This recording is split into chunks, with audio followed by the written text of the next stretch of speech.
도깨비가 쌓은 제방 이야기 시작하겠습니다. 전북 임실 관촌마을의 옛 지명은 오원인데 이 마을에는 도깨비가 쌓았다는 제방이 남아있다. 조선시대에 임실 고을에 좌수를 지낸 마시성을 가진 사람이 살았는데 훗날 부원군을 지낸 인물이었다. 그 마 좌수가 아직 신분이 높지 않을 때의 일이었다. 그날도 마 좌수는 여느 때처럼 냇가에 앉아 낚시로 소일하고 있었다. 온종일 죽치고 앉아 있어도 입질이 시원치 않자 슬슬 짜증이 났다. 허허, 오늘은 허탕인가 보군. 그때 문득 찌가 움직였고 얼른 낚싯대를 채워보았다. 그러나 이번에도 물고기는 보이지 않았다. 대신에 작은 무언가가 낚싯바늘에 걸려 있었다. 이게 무엇인가? 자세히 살펴보니 작은 주머니인데 그 안에 작고 영롱한 오색 구슬 5개가 들어있었다. 난생 처음 보는 구슬에 마좌수는 입이 떡 벌어졌다. 오색으로 빛나는 걸 보면 틀림없이 귀한 물건일 거야. 꿩 대신 닭이라고 오늘은 물고기 대신 신기한 물건을 얻었군. 마좌수는 그 구슬 주머니를 품에 넣고 집으로 돌아갔다. 그러고는 괴짝 안에다 잘 넣어두었다. 그날 저녁 잠을 자던 마좌수는 문득 인기척을 느끼고 잠에서 깨어났다. 누구요? 방문을 열고 대청마루로 나가보니 마당 귀에 키가 훤칠한 사내가 서 있었다. 이 밤중에 니시오? 그 사내는 곧 마자수 앞으로 다가와 무릎을 꿇고 몸을 낮추었는데 눈 부위가 움푹 꺼진 것이 여간 괴기스럽지 않았다. 아니, 마자수는 소스라치게 놀라고 말았다. 그러고 보니 그런 사람이 한 명이 아니었다.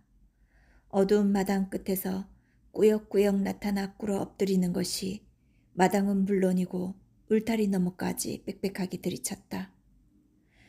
마자수는 아닌 밤중에 이게 웬일인가 하고 덜컥 겁이 났지만 사대부 체면에 몇 번 헛기침을 하고 입을 뗐다. 웬 놈들이냐? 대체 무슨 볼 일이 있다고 이렇게들 몰려왔는가? 그러자 그들 중 하나가 대답했다. 우린 사람이 아니라 도깨비들이요. 핫불사. 마자수는 정신이 아찔했지만 애써 태어난 척 물어보았다. 도깨비라면 무슨 일로 산 사람을 찾아왔는가?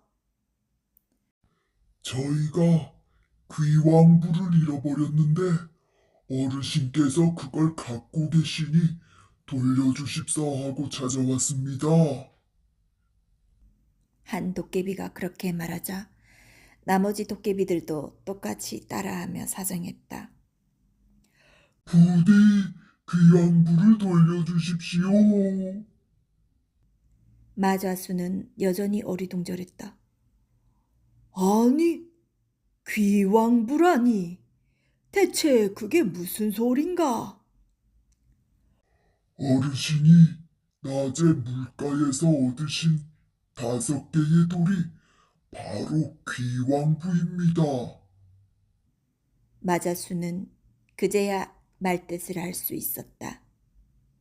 어쩐지 오색 빛깔이 영롱하더라니 예산 물건이 아니었구나. 도깨비들은 한결같이 그 구슬을 내어달라고 간청했지만 마좌수는 선선히 내어주기가 아까웠다. 그래서 어떻게든 거절할 궁리를 해보는데 다급해진 도깨비들이 제안했다.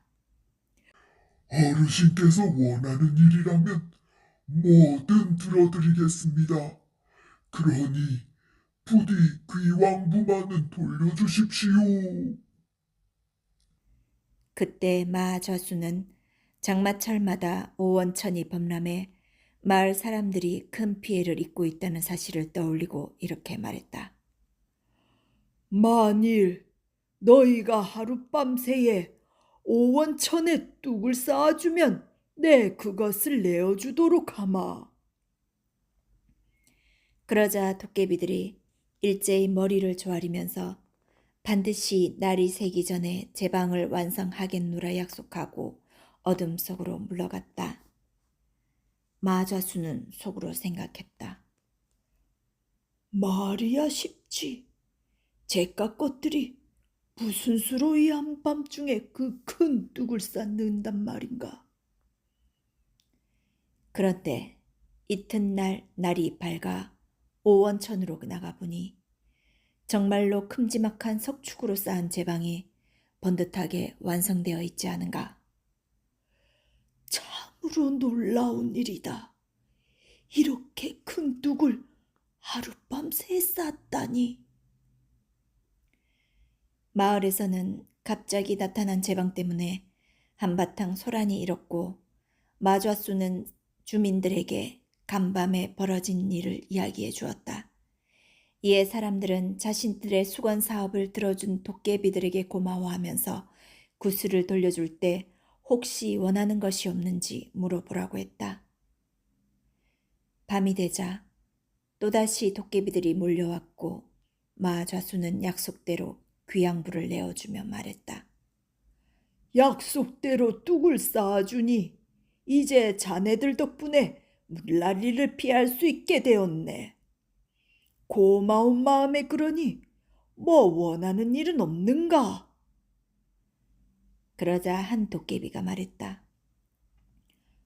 목적을 이루었으니 저희는 곧 저승으로 떠날 것입니다.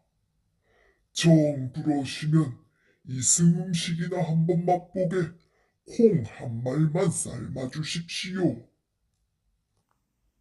그 말에 마좌수는 곧 화인을 시켜 누렁콩 한 마를 삶아 잔치를 베풀고 도깨비들의 노고를 치하했다. 도깨비들은 저마다 삶은 콩을 한 알씩 나눠 먹었다. 하지만 맨 마지막에 도깨비는 콩을 먹지 못했다. 도깨비 수에 비해 꼭 한 알이 모자랐기 때문이다.